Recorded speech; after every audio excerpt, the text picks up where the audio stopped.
Good morning बच्चों। तो कल की वीडियो में हमने किया था बल तथा गति के नियम पाठ, जो ऊपर लिखा हुआ ना ये। इस पाठ में दूसरा नियम था संवेग संरक्षण का नियम, वो हमने किया था। संवेग के बारे में बता दिया, त्वरण के बारे में बता दिया, वेग के बारे में बता दिया। संवेग संरक्षण आगे आएगा, उसमें बता दूंगा आपको मैं। तो अब आते हैं हम तीसरे नियम पर, गति का तीसरा नियम। न्यूटन के नियम है तीनों के तीनों, ध्यान रखना है। आइजैक न्यूटन जो है ना, उसके नियम है तीनों। तो गति का तीसरा नियम क्या कहता है कि कोई क्रिया होती है, उसके विपरीत प्रतिक्रिया होती है। कोई भी अगर कोई क्रिया करते हैं, कोई कार्य करते हैं, उसके विपरीत हमेशा प्रतिक्रिया होती है। अगर आप, सिंपल सा उदाहरण देता हूँ आपको, अगर आप मेज़ पर, जैसे मेज़ पर या ज़मीन पर जैसे हाथ मारोगे ना, तो हाथ आपका ऊपर उठेगा, चिपकेगा नहीं वहीं हाथ। हाथ वापस ऊपर उठेगा वो, क्योंकि आपने क्रिया क्या की, आपने थप्पड़ मारा। उसके विपरीत ऊपर वो जवाब देगा, जो दूसरा सामने जो चीज़ होगी ना, वो उसको जवाब देगी। तो उसको बोलते हैं क्रिया प्रतिक्रिया का नियम। कोई भी क्रिया होती है, उसके विपरीत प्रतिक्रिया होती ही है। जैसे और उदाहरण देता हूँ, बिल्कुल सिंपल सा उदाहरण देता हूँ आपको मैं। हम दिवाली पर या ब्याह शादी होती है, उसमें क्या करते हैं कि रॉकेट उड़ाते हैं। वो ऊपर क्यों जाता है? वो रॉकेट होता है, पटाखे चलाते हैं, आकाश तारा बोल दो जो भी है अपनी भाषा में। वो ऊपर क्यों जाता है? क्यों? क्योंकि उसके अंदर क्या होता है, जब हम तिल्ली लगाते हैं ना, माचिस की तिल्ली लगाते हैं, उसको बोतल में डाल करके या कहीं उसको स्टैंड करके खड़ा करके, तो उसमें से गैस निकलती है। क्रिया क्या हुई? गैस निकली। और गैस निकलने के बाद गैस ने वापस प्रतिक्रिया कर दी उसको ऊपर उठाने के लिए, इसलिए ऊपर उठता है वो। क्रिया के विपरीत हमेशा प्रतिक्रिया होती है। जैसे आप बंदूक चलाओगे, बंदूक की गोली निकलना तो क्या है, क्रिया है, लेकिन गोली भी वापस बंदूक पर धक्का मारेगी। गोली क्या करेगी? बंदूक पर धक्का मारेगी। तो वो क्या होती है? क्रिया के विपरीत प्रतिक्रिया होती है। ठीक है, तो ये कुछ एक एग्जाम्पल है तीसरे नियम का, है गति का तीसरा नियम, क्रिया प्रतिक्रिया का नियम। उसके बाद एक सेकंड, न्यूटन के थे ये तीनों तीनों नियम। तो ऐसे बहुत सारे ऐसे उदाहरण हैं क्रिया प्रतिक्रिया के नियम में। तो इसमें क्या होता है कि जो सवाल आ रहे हैं ना, ये तो सवाल स्कूल लगेगा तो मैं इसमें करके बताऊंगा आपको। हाँ, इसके बारे में बता सकता हूँ आपको मैं थोड़ा, नियमों के बारे में।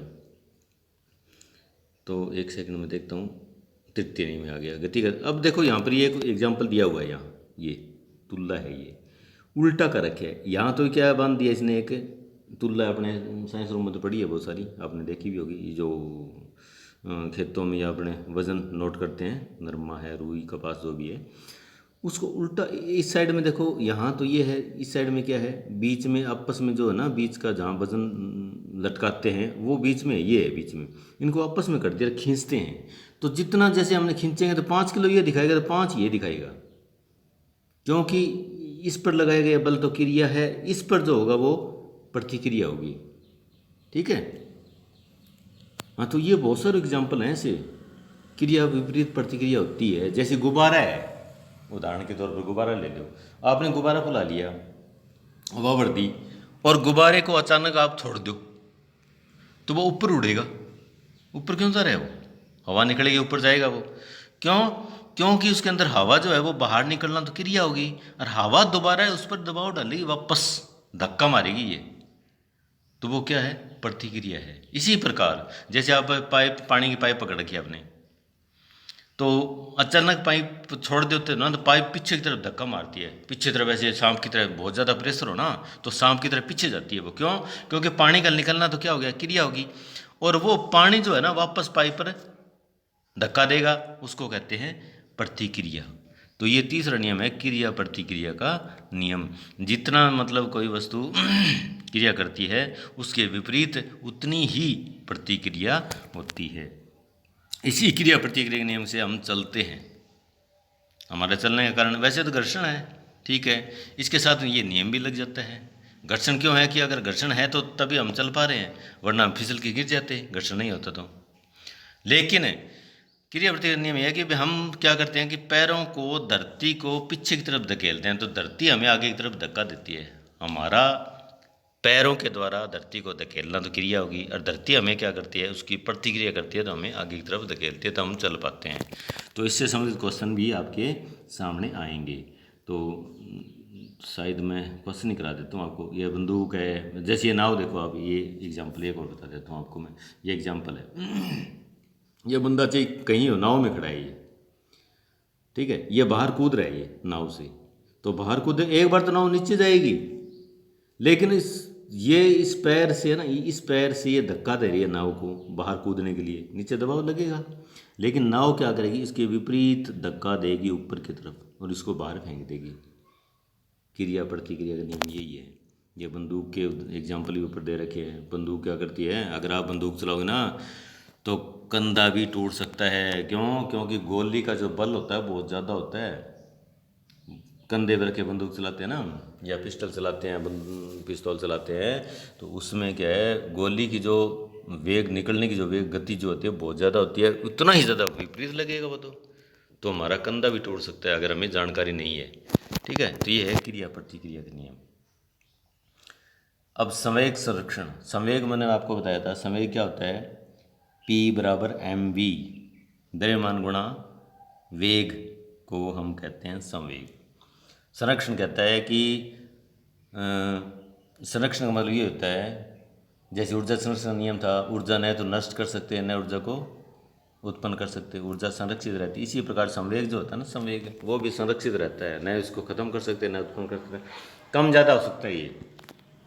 ठीक है, तो ये तो चलो आगे बताऊंगा मैं आपको, बाद में की बात है। तो यानी संवेग क्या होता है कि जैसे हम क्रिकेट खेल रहे हैं, क्रिकेट खेल रहे हैं तो बॉल, बैट्समैन ने बॉल को मारा, तो क्रिकेटर क्या करता है कि बॉल जब कैच करता है या रोकता है ना, तो उसको हाथ अपने पीछे तरफ खींचता है वो। अगर आपने कभी क्रिकेट मैच देखा हो तो कैच जब लेगा ना तो सीधा आगे से हाथ नहीं करेगा, वो उसको पीछे की तरफ खींचेगा, ताकि जो संवेग है वो कम हो जाए।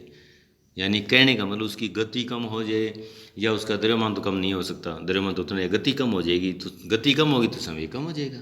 वेग मतलब वेग कम होगा तो संवेग कम हो जाएगा, हाथों को चोट कम लगेगी। संवेग जितना ज़्यादा होगा चोट उतनी ज़्यादा लगेगी, संवेग कम होगा तो चोट कम लगेगी। ये मैं आपको बाद में बताऊंगा मैं। तो मेन अब क्वेश्चन कर लेते हैं हम आगे। एक सेकंड, बैग चल जाता है वापस बार बार।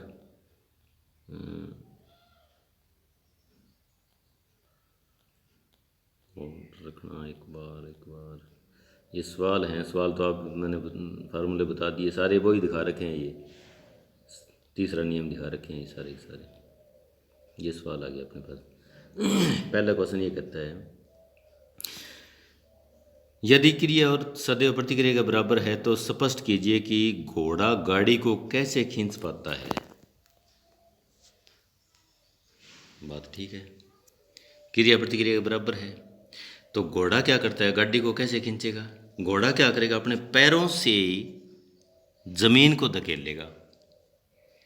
हम चलते हैं, अब मैंने पहले बता दिया, हम चलते हैं तो वो क्या करता है कि अपने पैरों से है ना जमीन को धकेलेगा, तो जमीन भी क्या करेगी, धरती भी क्या करेगी, उसको वापस धकेलेगी। यानी क्रिया क्या हो रही है कि घोड़ा अपने पैरों से जमीन को धकेल रहा है चलने के लिए, मतलब, तो ज़मीन भी उस पर प्रतिक्रिया करेगी और वो आगे बढ़ेगा। यानी कहने का मतलब यही है कि घोड़े का चलने का क्या है, क्रिया है, और ज़मीन क्या करेगी, इस पर धरती क्या करेगी, वो उसको प्रतिक्रिया करेगी और आगे एक तरफ धकेलेगी ताकि वो चल सके, इसलिए वो खींच सकता है घोड़ा गाड़ी। अगला क्वेश्चन देखो, सेकंड क्वेश्चन, सेकंड, ये है सेकंड क्वेश्चन।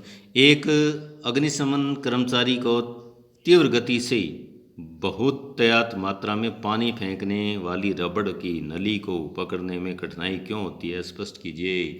ये मैंने आपको बता दिया, क्योंकि जो आग बुझाने वाले जो कर्मचारी होते हैं ना, उनके पास जो पाइप होती है उसमें प्रेशर बहुत ज़्यादा होता है, क्योंकि जैसे बहुत ऊंची आग लगी हुई है कई मंजिल में, 2 मंजिल में, 3 मंजिल में, वहाँ तक पाइप नहीं पहुँच रही है, तो वहाँ पानी को प्रेशर पहुँचाया जाता है।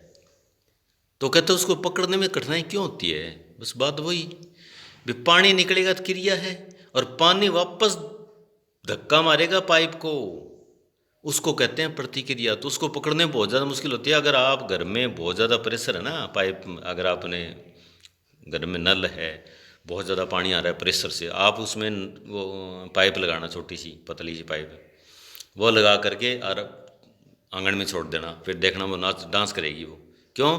क्योंकि पानी निकलता है तो क्रिया होगी, पानी वापस उस पर प्रतिक्रिया करेगा, बल लगाएगा। पकड़ना वो तो कुछ नहीं है। अग्निशमन के उनके पास तो बहुत ज़्यादा प्रेशर होता है, पकड़ना बहुत मुश्किल हो जाता है। कई बार तो क्या होता है कि कर्मचारी गिर जाते हैं इसको पकड़ने के चक्कर में, क्योंकि बहुत ज़्यादा बल, प्रतिक्रिया बहुत ज़्यादा होती है वो। तो कहने मतलब तीसरा नियम लागू होता है, क्रिया प्रतिक्रिया नियम। पानी निकलना एक क्रिया है और पानी वापस पाइप पर बल लगाएगा, उसको कहेंगे प्रतिक्रिया। Reaction opposite interaction. तो अब अगला क्वेश्चन ये न्यूमेरिकल है, ये तो मैं ब्लैक बोर्ड पर ही बताऊंगा आपको मैं। बाकी आप, मैंने आपको सूत्र बता दिए, फार्मूले बता दिए, उसी से हैं तीनों चारों क्वेश्चन जो भी हैं।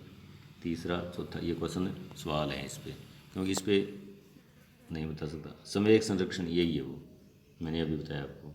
संवेग संरक्षित रहता है, संवेग उत्पन्न नहीं कर सकते, नष्ट नहीं कर सकते, उसका परिणाम जो है वो कम ज़्यादा हो सकता है, लेकिन इसको बदल नहीं सकते। वे संरक्षण के नियम है ये। तो वो जो संरक्षण कोई सा हो, संवेग हो या जो भी है, ठीक है।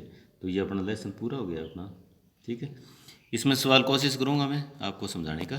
तो आज ये वीडियो देखें और इसको समझें। अगर समझ नहीं आता तो प्लीज़ प्लीज़ प्लीज़ कमेंट करें। धन्यवाद बच्चों।